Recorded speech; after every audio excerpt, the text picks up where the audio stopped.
கோட்டீஸ்வரரை எதிர்த்து மோதுறீங்க என்று சொன்னார்கள். எதிரே இருக்கிற என்னுடைய அன்பு சகோதரர் பண வலிமை படைத்தவர் என்பதை நான் அறிந்து மகிழ்ச்சி அடைகிறேன், வாழ்த்தவும் கடமைப்பட்டிருக்கிறேன். ஆனால் பொருளாதாரம் என்பது அரசியலில் ஒரு கருவியாக இருக்க முடியுமே தவிர அது அரசியலில் எல்லாவற்றையும் சாதிக்கிற இலக்காக மாறிவிடவே முடியாது என்பதை நான் அறிவேன். சட்டமன்றத்திற்குள்ளே நுழைந்த போது அண்ணன் சுந்தர் அவர்களுக்கு தெரியும், நான் எதிர்கட்சி வரிசையில் அமர்ந்திருப்பேன்.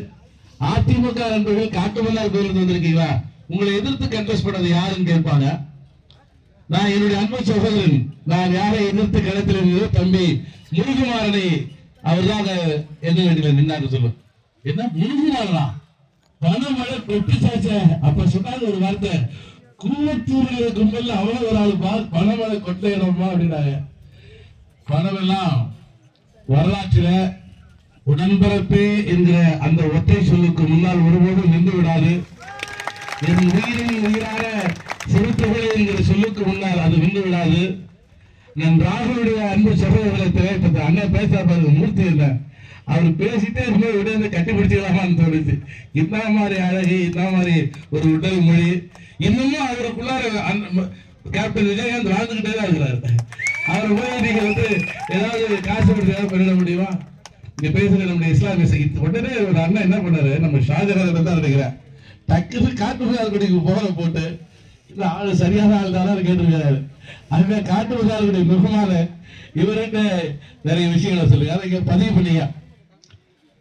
அதே மாதிரிதான் இந்த இடத்துல அந்த அந்த அம்சத்தை நான் பார்க்கிறேன்.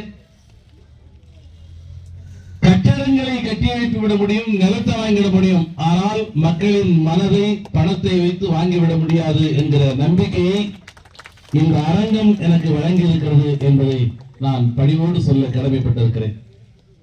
என்னுடைய அருமை உறவுகளை உங்களிடத்தில் அடிப்படையான ஒரு வாக்குறுதியை சொல்ல விரும்புகிறேன். உங்களில் ஒருவராக இருப்பேன், உங்களோடு இருப்பேன். இன்னைக்கு எப்படி சிந்தனை செல்வன் இறங்கி வந்து நடந்து போய் எல்லாரையும் பார்த்து தானா தேடி போய் வணக்கம் சொல்லணும், அது மாதிரி சட்டமன்ற உறுப்பினரான பிறகு எங்க சிந்தனை செல்வனை பார்க்க முடியல, அன்னைக்கு அவரா தேடி வந்தாரு இன்னைக்கு பார்க்க முடியலங்கிற வார்த்தை ஒருபோது வராது. என்னுடைய கண்ணியத்தை தாண்டி என்னை நம்பிக்கையோடு இங்கே எழுப்பி இருக்கிற எழுச்சி தமிழனுடைய கண்ணியத்தை நம்பிக்கையோடு முதுகலை தட்டி கொடுத்து எனக்கு விடை கொடுத்த உடன்பிறப்பு என்ற உயிர் சொல்லின் வடிவமாய் நம்மை வழிநடத்திக் கொண்டிருக்கிற மாண்புமிகு தமிழக முதல்வருடைய நம்பிக்கையை என்னுடைய அன்பு சகோதரர் மேலாள் இன்றைய சட்டமன்ற உறுப்பினர் அண்ணன் பனையூர் பாபு அவர்கள் அறிவித்திருக்கிற அந்த நன்மதிப்பை ஒருபோதும் நான் சிதைத்து விட மாட்டேன். உங்களோடு இருப்பேன், உங்களில் ஒருவராக இருப்பேன். நீங்கள் பார்க்கிற சிந்தனை செல்வன் வேட்பாளராக இன்று எவ்வாறு எளிமையாக உங்களிடத்தில் நெருங்கி வருகிறேனோ அதே போல சட்டமன்ற உறுப்பினராக பொறுப்பேற்ற பிறகும் நம்முடைய பகுதி மக்களின் வாழ்வு செழிக்க, உங்களுக்கு மரியாதை கிடைக்க, எங்க எம்எல்ஏ நம்ம இப்ப போன் போட்டு கொடுக்குற நீ பேசுறியா அப்படின்னு நீங்க தெம்பா சொல்ற மாதிரி நான் பேசலாம் எடுப்பாரு. ஒருவேளை மீட்டிங்ல இருந்தா கூட கொஞ்ச நேரம் கொடுத்து மிஸ்டு காலை பார்த்து லைன்ல வருவாருன்னு அந்த ஒரு மரியாதை நான் நிச்சயமா கொடுப்பேன். அது நிச்சயமா இருக்கு. அந்த வகையில உங்களோடு இருப்பேன் என்பதை நான் மெத்த பணிவோடு சொல்லிக்கொள்ள கடமைப்பட்டிருக்கிறேன். நேரத்தினுடைய அருமை கருதி ஒரு 3 செய்திகளை முதல்ல நான் யார் அப்படின்னு தெரியணும். கொஞ்சம் காட்டுமன்னார்குடியில் வந்திருக்கிறதால உங்களுக்கு அது ஒரு சின்ன சுருக்கமா சொல்லிடுறேன். என்னுடைய பெயர் சிந்தனை செல்வன். நெய்வேலி நிலக்கரி நிறுவனத்தில் ஒரு பொறியாளரா நான் பணியாற்றிட்டு இருந்தேன். என்னுடைய இன்றைய சம்பளம் 3.25 லட்சம் ரூபாய். அதுக்கு சாட்சி என் மச்சான் என் கூட தான் ஜாயின் பண்ணான். அவன் 3.25 லட்சம் ரூபாய் முறையா வாங்கிட்டு இருக்கிறான். என்னுடைய பேட்ச்மெட்டு தான் இந்த 3.25 லட்சம் ரூபாய் சம்பளம் வாங்கிட்டு இருந்தேன். என்னுடைய அடிப்படையான ஆசை இலக்கியம் தான். இலக்கியமும் தத்துவமும் தான் எனக்கு ரொம்ப அடிப்படையாது. நான் எந்த அரசியல் கட்சியிலும் இல்லை. ரொம்ப தமிழ் ஆர்வம் உண்டு, கலைஞர் மேல அலாதியான பிரியம் உண்டு. 10வது படிக்கும் போது பராசக்தி வசனத்தை பேசி எனக்கு முதல் பரிசு கிடைச்சது. பராசக்தி வசனத்தை தலையே பேசுவான்னு சொன்னார். அந்த மாதிரி அதை மனப்பாடம் பண்ணி நான் பேசுறது எனக்கு ஒரு மிக முக்கியமான என்ன மேடை ஏற்றின வசனம் பராசக்தியுடைய வசனம் தான். அந்த மாதிரி நான் இருந்தா. ஆனா அதுக்காக நான் திமுகவுக்குள்ளார போயில, எந்த அரசியல் கட்சிக்குள்ளாரையும் போயில, அம்பேத்கர் இயக்கங்களுக்குள்ளாரையும் போல. இலக்கியம் எனக்கு ரொம்ப விருப்பமான ஒரு களமா இருந்தது. ஏராளமான ஜெர்மன் நாவல்களையும் ரஷ்ய நாவல்களையும் தஸ்தயேவ்ஸ்கி போன்ற மக்சிம் கார்கி போன்ற எழுத்தாளர்களுடைய நாவல்களையும் வாசிக்கிறது மட்டும்தான் எனக்கான ஒரு விருப்ப தேர்வா இருந்தது. அந்த சமயத்துல 90களுடைய தொடக்கத்துல இங்க பாபர் மசூதி இடிப்பு அப்படிங்கிற ஒரு கொடூரமான நிகழ்ச்சி நடந்தது. அதை என்னால தாங்கிக்க முடியல. ஈழ விடுதலை போராட்டம் மிக உச்சமான இடத்துல இருந்துச்சு. இந்த ரெண்டு விஷயமும் எனக்காக மட்டுமே நான் வாழ போறேனா இல்ல சமூகத்துக்காக வாழ போறேனா அப்படிங்கிற கேள்வி எனக்கு முன்னாடி எழுப்புச்சு. என்னுடைய மூத்த அண்ணன் விடுதலை வந்து மார்க்சிஸ்ட் கம்யூனிஸ்ட் கட்சியில இருந்தவர். அந்த மாதிரி இயக்கங்கள் இருந்து எனக்கு ஒரு ஈர்ப்பு ஏற்பட்டது. ஆனாலும் கூட அந்த தருணத்துல இந்த தலைமுறை தியாக தலைமுறையாக இருக்கட்டும் அப்படின்னு எழுச்சி தமிழர் அண்ணன் திருமா அவர்கள் விடுத்த முழக்கம் தான் என்னை ஈர்த்துச்சு. அப்படிதான் நான் பொது வாழ்க்கைக்கு வந்து சேர்ந்தேன். தொடர்ந்து பல்வேறு விதமான கிளம்பி இப்ப இங்க பேசும்போது கூட நம்ம சகோதரர் சொன்னாரு காட்டுமன்னாருடைய காவலர் அப்படின்னு சொன்னாரு. காட்டுமன்னாருடைய உண்மையான காவலர் யாருன்னா நம்முடைய வேளாண் துறை அமைச்சர் மரியாதைக்குரிய அந்த எம்ஆர்கே தான். ஏன்னா அவர் பிறந்த ஊர் காட்டுமன்னார் தான். அது ரிசர்வ் தொகுதியா இருக்கிறதுனால அவரு நான் வசிக்கிற நெய்வேலி குறிஞ்சிப்பாடி தொகுதியிலையும் நான் வந்து ரிசர்வ் தொகுதியா இருக்கிறதால இங்க காட்டுமன்னார்லையும் போட்டிடுறோம். அருமை நண்பர்களே, அந்த 90களுடைய தொடக்கத்தில் பல்வேறு விதமான போராட்டங்கள் பல்வேறு விதமான நிகழ்வுகள் நடந்துச்சு. அதெல்லாம் கடந்து ஒரு பொது வாழ்க்கைக்குள்ளார வந்து அவங்களுடைய காங்கிரஸ் இயக்கம் தான் எங்களை வந்து கைப்பிடிச்சு பொது வாழ்க்கைக்குள்ளார கொண்டு வந்தது. அதுக்கு பிறகு நம்முடைய கலைஞருடைய கரம் பிடித்து அண்ணன் திருமா இந்த இயக்கத்தை வழிநடத்தி கொண்டு வந்தாங்க.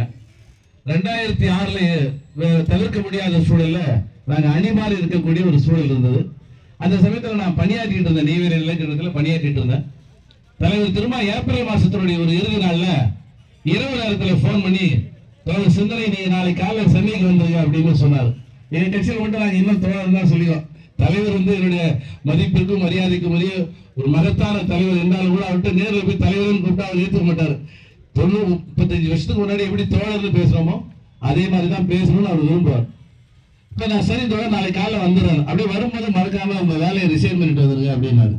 வரும்போது மறக்காம கொஞ்சம் 4 கிலோ கத்திரிக்காய் ஒரு 6 கிலோ வெட்டைக்காய் வாங்கிட்டு சொல்ற மாதிரி வேலையை ரிசைன் பண்ணிட்டு வான்னு சொல்றாருன்னு சொல்லிட்டு ஒரு கடம் ஆடி போயிட்டேன். தூக்கத்தில் இருந்த என்னுடைய துணையார் தங்கத்தை தட்டி எழுப்பி தங்க அந்த மாதிரி முன்னாடி இருக்கிறானே தம்பி கேமரா பிடிச்சிட்டு இருக்காங்க என்னுடைய மூத்த மகன் டாக்டர் இல் நிலவன். ஆமாமா அண்ணன் எம்ஆர்கே தான் அவரை கொண்டு போய் மெடிக்கல் காலேஜ் சேர்த்து விட்டாரு. குழந்தைகள் மருத்துவரா இருக்கான். அப்ப என்ன படிச்சுட்டு இருந்ததுமே இல்லப்பா 2006 நான் ரிசீவ் பண்ணும்போது 6ஆவது 7ஆவது படிச்சிருந்தேன். நெய்வேலியில் படிக்கும்போது 6ஆவது 7ஆவது படிச்சுட்டு இருந்தான். அவனுக்கே தெரியல. திடீர்னு இவரு கேட்கிறாரு மாட்டி விட்டாரு.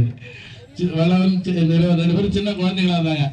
குழந்தைங்களை முகத்தை பார்த்துட்டு நான் சொன்னேன் என்ன தலைவர் வந்து இப்படி சொல்லிட்டாரு தங்க என்ன தங்க செய்யறதுன்னு கேட்டேன்.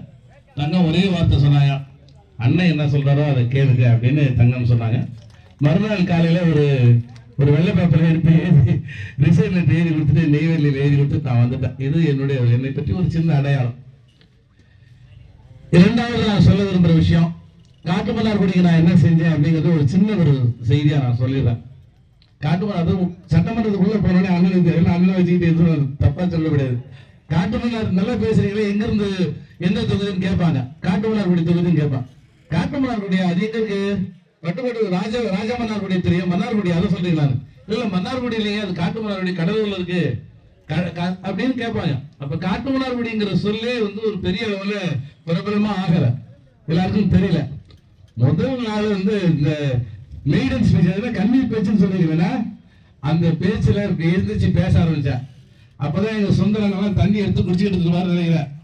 தண்ணி குடிக்குமா நான் சொன்னேன் இந்த சட்டப்பேரவையில உட்கார்ந்து இருக்கிற சட்டமன்ற உறுப்பினர்கள் எல்லாரும் நீங்க குடிக்கிற 5 முறை தண்ணி குடிச்சீங்கன்னா அதுல 2 முறை தண்ணியை கொடுக்கிற ஊரு காட்டுமன்னார் கோவில் எங்க வீரான ஏரி அப்படின்னு சொன்ன அந்த ஒற்றை சொல்ல ஒட்டுமொத்த அவையே என்ன திரும்பி பார்த்துச்சு. முதல்வர் வந்து தட்டி கொடுத்தாரு பரவாயில்ல உங்க தொகுதியை ஒரே வார்த்தையில கொண்டாந்து மைய அப்படி சொல்லிக்கிட்டே இருக்கு. பார்த்தா பக்கத்துல நயனா நகரத்துல தண்ணி குடிச்சுட்டே இருந்தாரு. அதையும் பார்த்தேன் அப்படின்னாரு. அண்ணன் தண்ணி குடிச்சுட்டேன்னு சொன்னேன். என்னை அடையாளப்படுத்திய காட்டுமன்னார் கோவில நான் முதல்வருடைய இதயத்துல இடம்பெற்றது போல அந்த தொகுதியும் முதல்வருடைய இதயத்துல நான் இடம்பெற வச்சேன். அதே போல செய்யூர் சட்டமன்ற தொகுதியும் நிச்சயமா மாண்புமிகு முதல்வர் திராவிட நாயகர் திராவிட மாடல் ஆட்சியின் மூலமாக இந்தியாவின் கவனத்தை ஈர்த்திருக்கிற மரியாதைக்குரிய நம்முடைய முதல்வருடைய இதயத்தில் கொண்டு போய் நிறுத்துவேன். செய்யூர் சட்டமன்ற தொகுதியை ஒரு ஸ்டார் தொகுதியா நான் மேம்படுத்துவேங்கிற ஒற்றை உறுதிமொழியை நான் சொல்றேன். இங்க வந்தவொடனே 2-3 நாள் அனலைஸ் பண்ணிட்டே இருந்தான். இது ஒரு கடலோர பகுதியா இருக்கு, கடல் நீர் இங்க வந்து எப்படி உள்ளார இன்வைட் ஆகுதா, ஏதாவது சால்ட் அது ஊர்பிரியா மாறக்கூடிய வாய்ப்புகள் ஏதாவது இருக்கா, கல்பாக்க அனல் மின் நிலையத்தால ஏற்படக்கூடிய சுற்றுப்புற சூழல் பிரச்சனைகள் என்ன, எங்கெல்லாம் நம்ம ரிவெட்மெண்ட் போட வேண்டியிருக்கு, இந்த உப்பளம் பகுதி அப்படியே வந்து கேட்பார் இருந்து கிடக்குது, இந்த உப்பளம் தொழில் நசிஞ்சு போயிருக்கு. சென்னை என்ற ஒரு பெரிய மெட்ரோபாலிட்டன் சிட்டிக்கு பக்கத்துல இங்க இருக்கிறதுனால இங்க எதுவுமே டெவலப் ஆகல. இப்ப அங்கதான் கடலூர்ல ஒரு கடலூர் ஃபேக்டரி போடலாம்னு நினைப்பாங்க. ஆனா இங்க சென்னை ரொம்ப ஒரு ஈர்ப்புக்குரிய இடமா இருக்கிறதுனால எல்லாமே சென்னை டெவலப் ஆயிருக்கு. இங்க இருந்து எல்லாரும் ஏராளமா ஒரு நாளைக்கு கிட்டத்தட்ட பல்லாயிரக்கணக்கான பெண்களும் ஆண்களும் இங்கிருந்து சென்னைக்கு போய் வேலை செஞ்சுட்டு சென்னையில இருந்து திருப்பி வரக்கூடிய ஒரு விஷயமா இந்த பகுதி இருக்கு. அப்ப இந்த எம்ப்ளாய்மெண்ட் எப்படி டீசென்ட்ரலைஸ் பண்றது அப்படின்னா நான் வந்து ஊடகவியலாளர்லாம் கேட்டுட்டே இருந்தேன். இது ஒரு வாய்ப்பு எனக்கு கட்டாயமா மக்கள் தருவாங்க. அப்படி வாய்ப்பு கிடைச்சா நான் இப்பவே நிறைவேற்றக்கூடிய நியாயமான கோரிக்கைகளை நியாயமான விஷயங்களை வைக்கணும் அப்படின்னு நான் ஸ்டடி பண்ணிட்டே இருந்தேன். இப்ப ஏராளமா இது வந்து தோட்ட பயிர்கள் இங்க அதிகமா இருக்கு. மாம்பழம் நிறைய இங்க வந்து உற்பத்தி ஆகக்கூடியவர்கள் இருந்துச்சு. நேற்று நம்ம சேர்மன் ஏழுமலை எங்க இருக்கு ஏழுமலைனா கொஞ்சம் மல்லாட்டை கொடுத்தீங்க பாருங்க. கடலை எங்க ஊர்ல மல்லாட்டு சொல்லுவீங்க, கடலைன்னு சொல்லுவீங்களா, அந்த கடலை அவ்வளவு டேஸ்டா இருந்துச்சு. அந்த கடலை அதை சாப்பிட்டு 2 எனக்கு கீழே வைக்க முடியல, உட்கார. அது வந்து இப்ப கோவில்பட்டி கடலை மிட்டாய்ன்னு சொன்னா ஒரு அது சர்வதேச அளவுல தரக்குறியீடு பெற்றிருக்கு. அது மாதிரி குவாலிட்டியான கடலை என் வாழ்நாள்ல அண்ணன் கொடுத்த கடலை சாப்பிட்டு நான் அதிர்ச்சி பண்ண. அவ்வளவு அருமையான குவாலிட்டியான கடலையா இருக்கு. இப்ப இதெல்லாம் எப்படி நம்ம மதிப்பு கூட்டுறது அப்படிங்கிற ஒரு கேள்வி எனக்குள்ளார வந்தது. மாம்பழ தோட்டங்களை நம்ம என்ன செய்ய போறோம் அப்படிங்கிற கேள்வி வந்தது. அது வந்து மதிப்பு கூட்டி அந்த கூடாலையை உருவாக்க முடியுமா, அதுக்கு இடம் இருக்கா அப்படின்னு நேற்று வேட்புமனு தாக்கல் பண்ண போனப்ப அங்க பார்த்தேன் போர்டுல, அண்ணன் சொல்லலாமான்னு பார்த்தா சரி சித்திரை முதல்ல வேட்புமனு தாக்கல் பண்ண வேலையை பாரு அப்படின்னு சொல்லுவாரோன்னு சொல்லிட்டு அத்தை சொல்லல. புறம்போக்கு இடம் நிறைய இருக்குண்ணா இங்க நம்ம செய்யறதுக்கு ஏராளமா புறம்போக்கு. இப்ப அங்க வந்து ஒரு 5 ஏக்கர் நிலம் கூட இல்ல, ஒரு ஃபேக்டரி கொண்டு வருவதுக்கு காட்டுமரம் எல்லாமே அப்படியே தளதள இருக்கிற வேலை நிலம். இங்க ஏராளமான புறம்போக்கு நிலம் இருக்கு. அந்த அடிப்படையில் ஒரு சிப்காட்டை அனௌன்ஸ் பண்ணிருக்காங்க. திராவிட மாடல் நாயகனுடைய மாண்புமிகு முதல்வர் ஒரு சிப்காட்டை அனௌன்ஸ் பண்ணிருக்காங்க. அதை வந்து நம்ம வந்து அடுத்த கட்டமா எப்படி கொண்டு வரணும். இப்ப எங்க சமீப தங்கச்சி என்ன நினைக்கிறீங்க, அண்ணன் முக்காவாசி எம்எல்ஏவா ஆயிட்டாரா?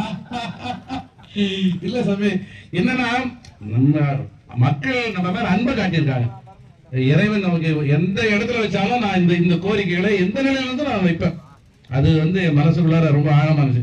செய்யறதுக்கும் காலேஜ் வந்திருக்கு போல. காலேஜ் வந்து இன்னும் கன்ஸ்ட்ரக்ஷன் நடக்கணும். என் கையால தான் வந்து காட்டு மரம் அற்புதமான காலேஜ்ல நீங்க பார்த்து ரொம்ப சந்தோஷப்படுவீங்க. முதல் அண்ணன் அமைச்சர் பார்த்து ரொம்ப மகிழ்ச்சி அடைஞ்சாரு. அருமையான கல்லூரியை ஒரு 15 கோடி ரூபாய் பட்ஜெட்ல முதல் கட்டமா கட்டி கொடுத்துருக்கிறோம். அருமையா அதை பண்ணிருக்கோம், ரொம்ப நிறைவா பண்ணிருக்கேன்.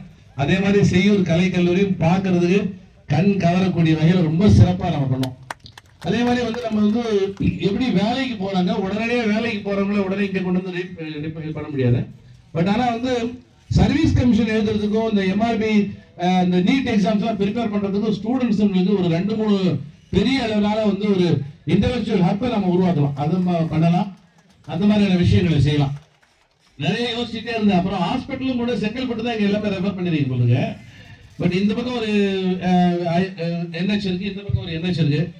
கட்டாயமா நம்முடைய தாலுக் ஹாஸ்பிட்டல் நான் பார்க்கணும் ஒரு முறை. நான் ஏதாவது சமயத்தில் போய் பார்த்துடுறேன், வேட்பாளராக இருந்தா போய் பார்த்துருவோம். தாலுக் ஹாஸ்பிட்டல் இடம் இருக்கா, நாங்க பின்னாடி இடம் இருக்கா தாலுக் ஹாஸ்பிட்டலுக்கு 4 ஏக்கர் இருக்கா? இல்ல கட்டிட்டு இருக்காங்க, இடம் இருக்கான்னு எக்ஸ்பென்ஷன் கேட்டல பாய். அது ரொம்ப முக்கியம். வாக்குறுதி கொடுக்கும்போது பார்த்து கொடுக்கணும். ஏன்னா எல்லாம் வீடியோ எடுத்துட்டு இருக்காங்க. ஸோ எக்ஸ்பென்ஷனுக்கு நல்ல இடம் இருந்தா ஒரு மல்டி ஸ்பெஷாலிட்டியோட கூடிய தாலுக் ஹாஸ்பிட்டலே இப்படி டெவலப் பண்ணலாம். அந்த மாதிரி டெவலப் பண்ண முடியும். இந்த பல விஷயங்களை நான் யோசிச்சுட்டு இருக்கிறேன். உங்களுடைய மரியாதைக்குரிய மாவட்ட செயலாளர் அண்ணன் சுந்தர் அவர்கள் நடைமுறை சாத்தியம் உள்ள விஷயங்களை செய்யக்கூடியவர். ஆனால் தான் அவர் மக்களுடைய மனதில் இடம் பெற்றுகிறார். உங்க எல்லாருக்கிட்ட நான் கற்றுக்கொள்வேன். முதல்ல உங்ககிட்ட கற்றுக்கொள்ளுகிற மாணவனாக இருப்பேன். அவ்வாறு கற்றுக்கொண்டு நம்முடைய மக்களுடைய வாழ்நிலை உயர்வதற்கு நிச்சயமா இந்த தொகுதியை ஒரு ஸ்டார் தொகுதியா மாத்தி இந்த 5 ஆண்டுகளுக்கு பிறகு சிந்தனை எங்க இருக்கிறீங்க அப்படின்னு நீங்க தேடி என் மீது அன்பை செலுத்தக்கூடிய வகையில நம்முடைய தொகுதியினுடைய நிலையை உயர்த்துவேன் என்பதை நான் அன்போடு சொல்ல கடமைப்பட்டிருக்கிறேன். ஒரு இறுதி செய்தி என்னன்னா, உங்ககிட்ட எல்லாருக்கும் மன்னிப்பு கேட்டுருக்கேன். நம்ம மனிதநேய மக்கள் கட்சி கூட அழகா அண்ணன் நீங்க தானே சொன்னீங்க, ஷாஜகான் தான் சொன்னீங்க. அவர் மனிதநேய மக்கள் கட்சியை சரியான முறையில் அனுசரிக்கலன்னு சொன்னாங்க. அவரு அப்புறம் சொல்லிட்டு அவருடைய பெருந்தன்மை பாருங்க, ஜவஹர்லால் சரியாக உங்களை செதுக்கி வச்சிருக்காரு. காலையில அப்துல் சமத் லைன்ல வந்து என்ன சிந்தனை கடைசியில எங்க ஊருக்கே போயிட்டீங்க அப்படின்னு அண்ணன் அப்துல் சமதனுடைய சொத்து ஒரு போல. அது உண்மையிலே ஒரு கரெக்டா நீங்க சொன்னது. ஒரு எல்லாம் ஒன்னா இருக்கிறோங்கிற உறவு இருந்தாலும் நான் ஒரு வேட்பாளரா இருக்கிறேன்னா நான் கட்சி பொதுச் செயலர் அது எந்த இருந்தாலும் ஓடி உங்களை பார்த்திருக்கிறோம், உங்க வீட்டுக்கு வந்திருக்கணும், குறைந்தபட்சம் உங்க அலுவலகத்துக்காக நான் வந்திருக்கணும். அது என்னுடைய கடமை. வெளியே சொல்ல முடியல. இந்த நேரத்தில் இந்த சென்னையில இந்த அரசியல் ரீதியான சில முடிவுகள் எடுக்கிறதுல ஏராளமான சில சூழல்கள் இருந்துச்சு. அதெல்லாம் நான் சொல்லிட முடியாது. நம்ம நல்ல காரியத்தை சொல்லுவோம், எதிர்கட்சிக்காரன் அதை திருச்சி எதாச்சும் போட்டுட்டு இருப்போம்.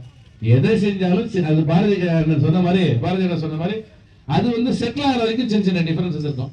அது செட்டில் ஆகி முடிஞ்ச உடனே ஒரு கட்சியினுடைய பொதுச் செயலர் தமிழ்நாடு முழுக்க இருக்கிற பல்வேறு பிரச்சனைகளை செட்டில் பண்ணிட்டு வர வேண்டிய கடமையும் எனக்கு இருந்துச்சு. அண்ணா அப்துல் சமத் அண்ணனுடைய தொகுதியிலையும் நான் விசிகா தம்பிகளை கூப்பிட்டு, தம்பி அண்ணன் யாரு இல்லைன்னு நினைச்சுக்காத, முழுக்க வேலை செய்யணும் சொல்ல வேண்டியிருக்கு. நான் பேச முடியாத விஷயம்லாம் ஜவஹர்லால் கிட்ட கொடுத்துருவோம் குறிப்பு. ஆனா இதை நான் பேசலாம்னு ப்ரிப்பேர் பண்ணி வந்தேன். எனக்கு டைம் இல்லாதனால ஏதாவது போட முடியுமா? பல விஷயங்கள் என்னுடைய கோரிக்கைகளை ஜவஹர்லால் நான் பேசுறேன். அதனால இந்த மாதிரியான வேலைகளை நம்ம செய்யணும். நான் ஒண்ணு சொல்றேன், திருப்பரங்குன்றத்துல ஒரு மோசமான சூழல் உருவாச்சு. தமிழ்நாட்டிலிருந்து திராவிட முன்னேற்ற கழகம் அதை மிகச்சிறப்பா நம்முடைய மாண்புமிகு முதல்வர் மிக மிக மிக அழகா அதை கையாண்டார். அதை கொஞ்சம் நினைச்சு பாருங்க, ரிவர்ஸ் பண்ணி நினைச்சு பாருங்க. அது மாதிரி கடைசியில நீதிமன்றத்தின் மூலமாவே நமக்கு நெருக்கடி வந்துச்சு. நம்ம சொந்த போலீஸ மத்திய தொழில்படை சிஎஸ்எஃப் வச்சு டீல் பண்ணாங்க. எல்லாத்தையும் முதல்வர் தாங்கினார். திருப்பரங்குன்றத்துக்கு களம் எரிந்து கொண்டிருக்கிற நிலையில போயிட்டு வந்த ஒரே சட்டமன்ற உறுப்பினர் சிந்தனை செல்வன் தான் உரிமையோட சொல்ல விரும்புறேன். அது எழுச்சி தமிழுடைய அறிவுறுத்தின அடிப்படையில் நான் தான் போயிட்டு வந்தேன். நான் தான் தர்காவை போய் பார்த்தேன். நான் தான் நம்ம பள்ளிவாசலுக்கு போய் நம்ம எல்லாரையும் பார்த்துட்டு இருந்தேன். அது திருப்பரங்குன்றத்துக்கு மட்டும் இல்ல, 2019 குடியுரிமை திருத்த சட்டம் தொடர்பான மிகப்பெரிய கலவரம் 40க்கும் மேற்பட்டவர்கள் வடகிழக்கு டெல்லி பகுதியில் மிக கொடூரமான முறையில் படுகொலை செய்யப்பட்டப்ப எழுச்சி தமிழர் மரியாதைக்குரிய தலைவர் திருமாதான் முதல்ல ஃபீல்டுக்கு போய் பல கிராமங்களை போய் பார்த்துட்டு வந்தார். அவர் போறதுக்கு முன்னாடி 3 நாட்களுக்கு முன்னாடியே அண்ணன் வருவதற்கான ஃபீல்டு ஒர்க் பண்றதுக்காக அந்த எரிந்து கிடந்த பகுதிகளுக்கு உள்ள போயிட்டு வந்த சிந்தனை செல்வங்க நான் உரிமை. அது இந்த உரிமை தான் எனக்கு நம்முடைய மனிதநேய மக்கள் கட்சி ஐயுஎம்எல்ஏ நம்ம தோழர்கள் நம்முடைய தமிமுன் அன்சாரியினுடைய தோழர்கள் யாரா இருந்தாலும் அவங்ககிட்ட உரிமையா கொஞ்சம் கன்வின்ஸ் பண்ண முடியும். எஸ்டிபி தோழர்கள் இருக்காங்க, அவங்க எல்லாத்தையும் கன்வின்ஸ் பண்ண முடியும் நம்பிக்கிறது. அதனால உரிமை சார்ந்து உங்க எல்லாருக்கும் ஒரு தனிப்பட்ட முறையில நான் பார்க்க முடியாத நிலை ஏற்பட்டிருக்கலாம். இன்னைக்கு கூட ஒரு கிட்டத்தட்ட பல சால்வைகள் எடுத்துட்டு வச்சிருந்தேன். அது சேர்றதுக்கு லேட் ஆகி இன்னைக்கு காலையில வந்துச்சு. உங்களுக்கு சால்வை போடணும்னு ஆசைப்பட்டு வட்டி முழுக்க சால்வை எடுத்து வச்சிருக்கிறேன். ஆனா உங்களுக்கு போட முடியுமான்னு தெரியல. கொஞ்சம் நம்ம ஒரு பெரிய கூட்டணி, அதனால தாய் மாதிரி நம்முடைய முதல்வர் எல்லாத்தையும் செட்டில் பண்றதுல கொஞ்சம் ஒரு சின்ன ஒரு நேரம் தான் எடுத்துக்கிட்டார். அவ்வளவுதான். மிக மிக சிறப்பா இருக்கும்.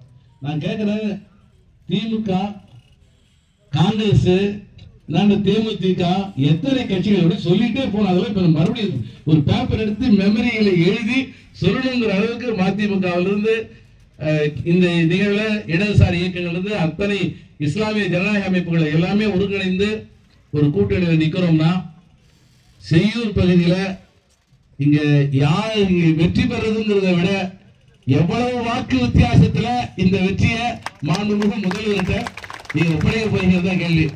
இந்த சட்டமன்றத்திலே நான் சொல்லிட்டேன். கடைசி நான் உரையாற்றுறதுக்கு வாய்ப்பு கிடைச்சப்போ அண்ணா இருந்தாங்க. சொன்ன நடந்து அடுத்து வரக்கூடிய தேர்தல் 2026 தேர்தல் யார் ஆளும் கட்சி என்பதற்காக நடக்கிற தேர்தல் அல்ல. ஏன்னா இதுவரைக்கும் நடந்த தேர்தல் யாரு ஆட்சியை பிடிக்கிறதுக்காக வந்த தேர்தல். உண்மையா தமிழ்நாட்டினுடைய வரலாற்றுல யாரு தமிழ்நாட்டினுடைய வரலாற்றுல முதல் முறையா யார் எதிர்கட்சி என்பதற்காக நடத்தப்படுகிற தேர்தல் 2026 தேர்தல். நான் சொன்னது உங்களுக்கு கிளிக் ஆகல, அதனால நீங்க கைத்தட்டத்துக்கு வச்சிருக்கீங்க. யார் எதிர்கட்சிங்கிறதாங்க போட்டி. ஆளும் கட்சி திராவிட மாடல் ஆட்சி தான், திமுக தான். அதை இன்னும் எதிர்கட்சியில இந்த இடத்தை பிடிக்கிறதுக்கு யாரு நீங்க நினைக்கிறீங்க? அதிமுக அதிமுக பாஜகங்கிற அளவுக்கு பாஜக மெல்ல மெல்ல அதிமுகவை விழுகிட்டு இருக்கு. எதிர்கட்சி யாருங்கிறத தீர்மானிக்கிறதுக்கான ஒரு தேர்தலா 2026 தேர்தல் இருக்கு. அதே வகையில தான் செய்யூர்லயும் பெரும்பான்மையான வாக்கு வித்தியாசத்துல பானை சின்னத்தை நீங்க இட்டு நிரப்பணும்.